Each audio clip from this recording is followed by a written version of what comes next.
첫 번째 달려보죠. 유아인 공소장 보니 점점점입니다. 참 오래 갑니다. 마약 상습 투약 외에도 증거인멸 교사 사기 의료법 위반 여러 혐의 지난달 19일 불구속 기소된 배우 유아인 씨 본명 엄홍식 씨 바로 오늘 공소장 내용 일부가 공개됐는데 뭐랄까요? 좀 충격적인 내용이 있더라고요. 네, 지난 1월에 미국 캘리포니아에서 이 유 씨가 지인과 함께 대마를 흡연했다. 이런 내용이 공소장에 담겨 있는데 동행한 유튜버가 있었습니다. 유튜버가 우연히 그 모습을 목격하고 그 당시 유튜버가 브이로그 촬영을 하고 있었는데 유 씨가 그걸 보고는 내가 왜 유튜버 때문에 자유시간을 방해받아야 하냐라면서 신경질을 부렸다는 겁니다. 그런데 여기서 그치지 않고 그 유튜버에게 너도 한번 해볼 때가 됐다라면서 대마를 권했다고 하고 이 유튜버가 처음에는 거부를 했지만 유아인 씨 동료가 재차 권유를 해서 처음엔 피우는 신용만 했다고 하는데 그랬더니 유 씨가 이번엔 아예 나서서 그렇게 하는 거 아니다. 더 깊게 들이마셔라 라면서 방법을 잘 알려줬다는 겁니다. 어허. 검찰은 유 씨가 이 유튜버에게 대마 흡연 사실을 들키니까 공범으로 만들어서 외부에 발설하는 걸 막으려고 했던 거다. 이렇게 판단을 했습니다. 자, 야 너도 한번 해볼 때가 되지 않았냐? 그거 아니야. 깊게. 아이고 참나. 자 그런데 투약한 이 프로포폴의 양이요 무려 9.6리터. 세상에 우리가 2리터짜리 콜라 생각해 보세요. 게다가 아버지 누나 명의로 이 약물을 처방받았다고요? 맞습니다. 마약류 관리법에는 대마라든지 이런 것도 있지만 향정신성 의약품을 처방받지 않고 불법으로 이렇게 투약했을 때 이 범죄가 될 수 있습니다. 그중에 지금 얘기가 나왔는데 2020년 9월부터 한 2년 동안 14개 병원에 프로포폴을 무려 9.6리터 아이고. 투약을 했다고 합니다. 상당히 많은 양이라고 봐야 181회 정도가 된다고 봐야 될 것 같고요. 그거 말고도 미다졸람이나 케타민 이런 의료용 마약류를 상습적으로 투약을 했는데 이때 처방을 받아야 되니까 예. 아버지하고 누나 명의로 받았다고 합니다. 44차례 불법 처방 받은 혐의도 있습니다. 그렇군요. 알겠습니다. 계속 지켜보죠. 다음 이어갑니다. 음주 운전자 잡았습니다. 자, 사방 가족께서 제보해 주신 사건 영상으로 만나보시죠. 자, 한 차량이 횡단보도를 가로질러 윙 지납니다. 아이씨 뭐야 이거? 자, 라이더가 휙 피하고 일단 저 차를 본격적으로 쫓기 시작합니다. 저거 앞만 봐도 음주죠. 빵빵빵빵 하면서 도주로를 막습니다. 자, 막고 나서 저기요 내려요 하면서 경찰에 신고를 지금 하고 있죠. 그때 조수석에서 사람이 내립니다. 남자가 내립니다. 아유 선생님 한 번만 좀 봐주라. 자 근데 정작 당사자인 운전자는 요지부동 나올 생각을 하지 않습니다. 하하. 자 경찰이 도착을 하고 그제서야 운전석 문을 열고 나오는 운전자 여성입니다. 자 더더더더더더더더더더더 해봤더니 면허 취소 수치 만취 운전을 했습니다. 아니 운전석에서 안 내린다고 뭐 별수가 생깁니까? 아니 그리고 둘 다 처벌받는 거 아니에요? 그러게요. 이게 지난 10월 29일 새벽 2시에 벌어진 일입니다. 이 영상 제보하신 분은 오토바이 운전자였었고 신호에 맞춰서 주행하고 있는데 갑자기 저렇게 보신 것처럼 횡단보도까지 가로질러 가면서 차량이 쏜살같이 달려온 겁니다. 아무래도 이건 음주운전이다 싶어서 보신 것처럼 차량 앞을 추적을 해서 차량 앞을 가로막았고요. 바로 막으니까 운전석 아닌 조수석에서 남성이 내렸는데 술에 취했다라는 겁니다. 그냥 가달라 이렇게 얘기를 했고 그러도 안 비켜주고 경찰이 올 때까지 버티고 있었더니 야. 경찰이 와서야 조수석에서 여성이 내렸는데 말씀하신 것처럼 만취 상태였습니다. 면허 취소 수준이었고요. 사실 제보자는 정말 이거 자칫했으면 본인도 크게 다칠 그러니까요. 수 있었겠다 생각을 하는데 맞아. 저기서 무사히 저 차가 빠져나갔더라도 다른 큰 사고, 다른 사람에게 피해를 있었을 수 있었을 정도예요. 저 정도면. 잡힌 게 다행입니다. 차라리. 조수석에 앉아 있는 사람도 음주운전 방조 가능성이 굉장히 높아 보입니다. 그러니까요. 자, 다음 이어가죠. 버스에서 욕설 난동입니다. 자, 한 온라인 커뮤니티에 올라온 충격적인 영상입니다. 만나보시죠.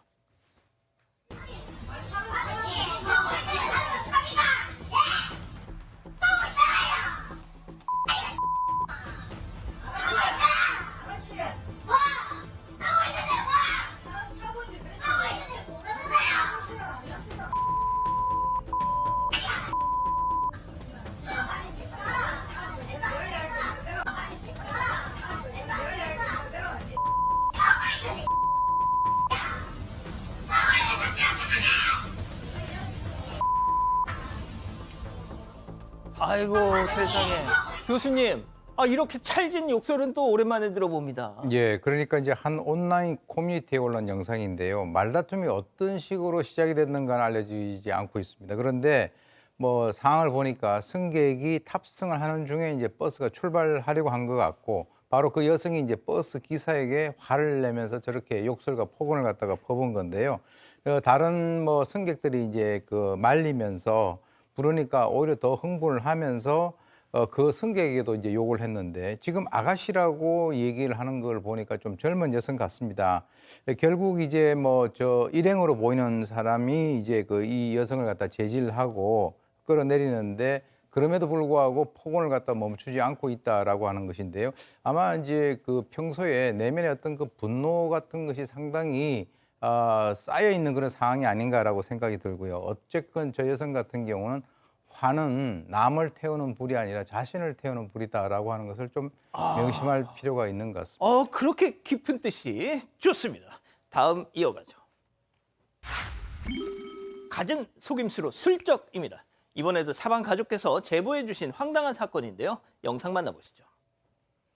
자, 무인 점포 입장하는 남성 봐주세요. 냉장고 문을 이제 열고 만난 소시지를 픽업합니다. 키오스크로 가서 바코드를 찍고 자, 카드를 꽂는데 어라, 결제가 안 되네. 아하, 이런. 자, 다른 카드를 또 꺼내봐. 아이, 그것도 안 되니까 결국 냉장고에다 다시 소시지를 넣고 입구에서 잠시 머무르는데 아니야, 나 이거 꼭 먹어야 되겠어. 자, 그런 생각을 하는지 다시 꺼내가지고 또 키오스크로 갑니다. 3차 시도해요. 이제 될까요? 안 됩니다. 안 돼요. 그러자 그냥 들고 튀어. 예, 들튀했어요. 자, 이게 뭐냐면요. 처음부터 그냥 연기를 한 겁니다. 대충 CCTV 보면 저 손님 계산하셨나 보다 하고 어물쩍 넘어가게 하려고 발연기를 한 거예요. 소시지 하나 훔치려고 저짓을 합니다. 자, 소세지 얼마일까요? 4,900원 상당의 소세지입니다. 맛있겠죠, 물론. 맛있을 것 같은데 이 하는 방식은 비슷해요. 소세지를 고르고 결제하러 갔는데 카드가 결제 불가 카드입니다. 그러면 다시 소세지를 냉장고 넣었다가 다시 카드 꺼내고 몇 번의 시도를 하다가 결국은 자연스럽게 그걸 가지고 나가는 모습이 이제 포착이 되는데 왜 이게 문제되냐면 낮입니다. 오전 9시 30분 정도고 이 주위에 뭔가 잘못됐으면 연락하라는 연락처가 다 있어요. 여기 계산이 안 되고 그러면 연락하는 게 일반적인 상황인데 네. 그걸 봤을 때는 일부러 연기했을 가능성이 있고 이 점주 입장에서는 이 인근에 한 80만 원 절도 사건이 있었다고 합니다. 아이고야. 그래서 4,900원짜리 맛있는 소세지이긴 하지만 이거 더 클 수도 있다고 생각이 돼서 이번에 제보를 했다고 합니다. 그렇군요. 자, 이번에도 사방 가족께서 제보해 주신 영상 만나보시죠. 자, 낚시용품 가게에 입장하는 남성 보세요. 예, 매대에 뭐 많이 걸려 있어요. 저 물건을 고릅니다. 슬슬 걸으면 저 어디다 넣어 지금 주머니에다 넣었어 지금. 어허, 이런 저 아저씨. 자, 이번에도 또 다른 물건을 골라서 오른쪽 주머니에 쏙 넣고 있어요. 아이고, 참 몇 개를. 자, 이번에는 한 손에 저렇게 닦고 떠내서 쥐고 아유, 또 넣었어. 아이고, 자, 일단 왼쪽에다가 다 넣고 하나는 또 들고 있어 또. 일부러 말이죠. 이걸 또 걸어 또. 자, 이제 계산대에 가서 딱 손에 들고 있던 것만 계산을 합니다. 자, 함께 구매한 물건 챙겨 바깥으로 나갔어. 자, 이때 CCTV를 통해서 다 확인했던 직원이 사장님 저 아저씨 도둑놈인 듯 하니까 사장님이 뛰쳐가서 남성이 탄 차량을 스톱시켰습니다. 자, 결국 저 사람한테서 다 받아냈다는 건데 자, 그런데 사장님이 다시 CCTV를 확인해 봤더니 훔친 물건이 더 많았다는 거잖아요? 네, 맞습니다. 지난달 30일 부산 영도구의 낚시용품점인데 한 7, 80대 정도로 추정이 되는 저 남성이 한 달 전부터 자주 오기 시작해서 얼굴을 익혔다고 합니다. 그래서 저 사건 전날엔 사장님이 커피까지 내어줬다고 하는데 사건 당일에 이 남성 일단 들어오자마자 목줄 하나를 주머니에 넣습니다. 그리고 다른 매대에서 낚싯바늘 8개를 꺼내서 6개는 주머니에 챙기고 1개는 다시 손으로 옮겨서 매대에 걸어놓고 남은 1개만 계산을 했습니다. 아하. 결국 계산한 건 뭐 낚싯바늘 1개 값 그리고 물고기 사료 정도 지불을 했다고 하는데 직원이 사장님 저 목줄 만지는 것도 분명히 봤는데 계산대 왔을 땐 그게 없었어요 라고 얘기를 해서 CCTV 확인해 봤는데 정말 저런 장면이 찍혔다는 거죠. 결국 차 타고 떠나려는 저 남성에게 다가가서 목줄 다시 받아왔고 혹시 예전에도 이러신 적 있지 않냐? 이렇게 다 아는 듯이 짐짓 아는 듯이 캐물었더니 아 사실 그런 적 있다라고 실토를 했다는 겁니다. 그래서 결국 그 자리에서 목줄 2개 값으로 4만 원을 받았다고 했는데 그런데 이렇게 목줄 절도 이실직고 하는 와중에 아까 그 낚싯바늘 6개 있잖아요. 그거 훔친 건 말을 안 했다는 거죠. 그래서 나중에야 이걸 확인하고 이 부분에 대해서는 경찰 신고를 했다고 합니다. 아버지 생각에 굉장히 친절하게 대해줬는데 너무 속상하고 화난다면서 제보 주셨습니다. 왜 이렇게 돈도둑이 많은지 모르겠어요. 좋습니다. 다음 이어가죠. 통제 불능 경운기입니다. 자, 미숙한 운전으로 벌어진 아찔한 사고 영상 만나보시죠. 자, 한 삼거리 도착한 불박차. 자, 그런데 저 멀리 경운기가 말이죠. 좌회전을 시도하는데 불박차 쾅! 운전자가 넘어졌어요. 자, 아이고, 세상에. 자, 운전자가 굴러 넘어졌습니다. 자, 그런데 이 경운기가 완전 자율주행을 합니다. 지 맘대로 막 뺑뺑뺑뺑 돌아요. 자, 저 이 운전자는 시동을 끄려고 저걸 막 잡아 채려고 하는데 저거 할 수, 자, 그 순간, 넘어졌어. 결국 저 운전자 팔이 바퀴에 깔리고 맙니다. 그대로 한 바퀴 더 돌고서야 겨우겨우 경운기를 멈춰 세웠습니다. 자, 우리가 보통 농촌 드라마 보면 경운기 워낙 천천히 가가지고 별거 아니다 했는데 이게 진짜 무섭네 이거. 그러게요. 저 장면이 지금 지난 10월 21일 오후 5시 정도 세종시의 한 삼거리라고 합니다. 그런데 얘기하신 것처럼 경운기가 저렇게까지 이렇게 정말 폭주할 수 있다는 거 저도 처음 봤고요. 보신 것처럼 이제 좌회전을 하다가 너무 급하게 아마 좀 꺾으려고 했던 모양입니다. 운전대를 놓치고 떨어지고 만 거예요. 거기서 경운기가 멈춘 게 아니라 계속 빙빙을 돌고 아이고. 심지어 이제 블랙박스 차량은 뒤로 이렇게 슬금슬금 뒤로 빠집니다. 그런데 경운기는 반대 방향으로 돌고 아까 본 것처럼 바퀴에 발이 밟기도 하고 팔도 다쳤는데 아유. 더군다나 뒤에 오시면 지금 여성분이 뒤에 타고 그러네, 있어요. 진짜. 더 큰 사고가 날 뻔했는데 다행히 운전대를 잡아서 경운기를 멈추게 했다라고 합니다. 글쎄 운전 미숙일지 아니면 좀 연세로 봐서는 평소에 쓰던 걸 좀 본인이 과신하셨던 게 아닌가 싶기도 합니다. 그러니까요. 앞으로 운전 조심하시고요. 마지막 사연으로 가보죠. 예, 엄연히 다른 이름인데 점점점입니다. 자, 사방 가족께서 우리 가족 여러분들의 집단 지성의 판단을 받아보고 싶으시다면서 전해주셨어요. 네, 일단 우리 아이 이름이 사촌 언니 아이, 그러니까 오촌 조카 아이 이름이랑 비슷한데 자신이 잘못한 거냐면서 고민이 된다라는 사연입니다. 일단 사연자는 2번의 유산을 겪은 끝에 얼마 전에 어렵게 아이를 얻었습니다. 이렇게 소중히 태어난 아이인 만큼 고민을 하다가 장명소에 가서 가장 좋다는 이름을 받아서 출생신고를 했던 겁니다. 그런데 그 이름이 하필이면요, 사촌 언니 아이 이름이랑 굉장히 비슷했다고 합니다. 예를 들어서 사촌 언니 아이 이름이 김세미, 어이를 쓰는 김세미였다면 사연자 아이 이름은 김세미, 아이를 쓰는 셈이었다는 거죠. 그러니까 발음은 비슷하긴 한데 그래도 엄연히 다른 글자고 한자도 아예 다르다고 하고요. 양가 부모님한테 모두 허락도 받았고 출생신고도 다 했는데 한 달 반 정도 됐을 때 사촌 언니한테 연락이 왔다는 겁니다.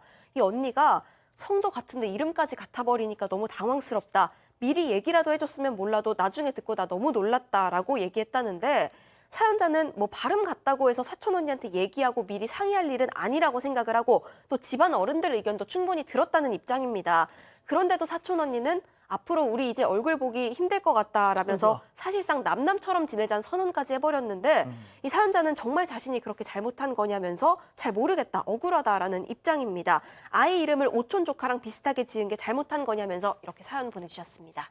지금 그 사연자분이 보고 계시는데요. 이 사촌 형제지간뿐 아니라 양가 어른들 사이도 지금 벌어지고 있다고 합니다. 자, 기다리셨던 부처 핸즈업 타임 유튜브 JTBC 뉴스 채널과 사건반장 독립 채널에서 8천여 분의 가족 여러분 함께하고 계신데요. 채팅창에 OX로 함께 참여해보시죠. 먼저 사촌 언니입니다. 야, 이자요, 너 이마만 튀어나온 줄 알았더니 아주 그냥 양심도 튀어났어. 셈이랑 셈이 네 말 맞다나 표기는 다르지. 근데 셈이랑 너 발음해봐. 똑같아. 아니 어쩜 이럴 수가 있어. 네가 나를, 우리 집안을 존중했으면 이럴 수는 없는 법이거든. 정말 서운하다. 너 결혼식 가서 축하해 준 게 완전 후회될 지경이야. 동그라미. 일단 보겠습니다. 다음 사촌 동생 사연자예요. 언니, 다혜 언니. 아니, 백다혜 씨. 평소에 연락 한 번 없다가 애들 이름 좀 비슷하다고 이러는 거야? 진짜 네가 무슨 사촌 언니니? 내가 셈이 얻으려고 얼마나 고생했는지 알면서 그딴 소리를 하고 있어? 장명수에서 건강하고 오래 살 수 있다고 지어온 이름이야. 내가 내 새끼 이름 짓는데 누구 허락을 맡아? 진짜 별꼴이야. 그리고 셈이 완전 다르거든, X. 별로 안 달랐어요. 자, 박 변호사님. 그 같은데 발음은 같죠. 뭐 달리 부를 가능성은 매우 낮지만 사실 따져보면 육촌지간입니다. 저도 육촌들을 생각해 보면 잘 안 떠올라요. 팔촌, 육촌, 사촌도 아니에요. 형제의 이 자녀가 아니잖아요. 사촌의 자녀, 또 사촌 언니라고 하는 거 보니까 또 본인이 또 멀어지려고 하는 것 같고 언니가 이미 출생신고 다 끝난 상황에서 몰라 그 전에 어떤 돌이킬 수 있는 상황이 아니라면 굳이 이름 바꿀 이유가 있을까요? 그리고 예전에는 돌림자 같은 게 많아가지고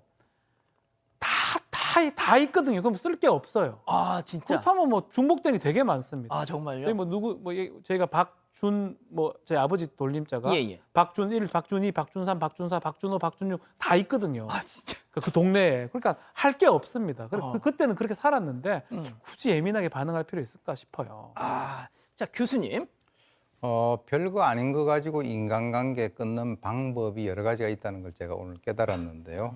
사실 뭐 저거는 해석하기 나름이죠. 그러니까 예를 들어서 사촌인데 뭐 사운드가 음이 비슷하다. 근데 뭐 한자는 다른데 그러면 야, 그 이름이 너무 좋으니까 그렇게 했구나라고 또 이렇게 더 친해질 수도 있는 거예요. 그리고 아까 얘기 나왔지만 이쪽은 이쪽 집, 저쪽은 저쪽 집에서 서로가 그 뭐 시부모라든가 친정 또는 부모라든가 다 따로 있기 때문에 사실은 사촌 누나의 허락을 얻는 것이 아니라 이쪽에 있는 그 자기 친정 또는 자기 시집 그 어른들이 허락을 했으면 그렇게 되는 것인데 그냥 그러려니 하고 나중에 뭐 전화해가지고 축하한다. 야, 너 애하고 우리 애하고 이름이 약간 이게 비슷한데 야 정말 이게 우리가 사촌이니까 더 가까워지겠다 이렇게 얘기해도 되는 건데 앞으로 못 볼 것 같다 그러면 안 보면 되죠.